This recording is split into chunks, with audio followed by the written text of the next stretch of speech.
Манас университетине жыл сайын 10 миңге жакын абитуриент тапшырса, алардын ичинен 1,5 миңге жакыны гана кабыл алынат.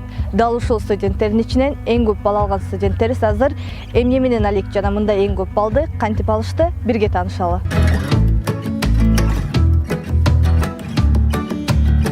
Мектепте 10-11 класстан физикадагы, химиядан олимпиадаларга катыштым.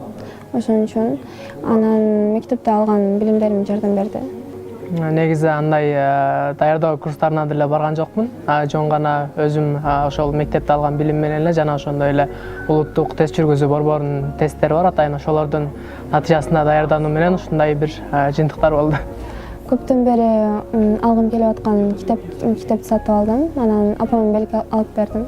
Биринчи стипендиямды ошол түрк тилин үйрөнүүгө атайын сөздүктөрдү алгам, анан үйдөгүлөргө, үй бүлөмдөгүлөргө ошо атайын эдин сасап бергем. Анткени инженерия факультети перспективдүү. Анан азыр компьютердик инженерия өнүгүп атат. Мага келечекте жардам берет. Бул менин кыялым болчу. Туризмде мен башка мамлекеттерди, чет өлкөлөрдү көргүм келчү. Ошондой эле негизинде адамдар менен баарлашканды жакшы көрөм. Ошондуктан ушул туризм тармагын тандап алдык. Манас университети жаңы мүмкүнчүлүктөрдүн, жаңы ийгиликтердин башаты. Манас университети мен үчүн бул ынтымактуу жана бирдиктүү бир үй бүлө.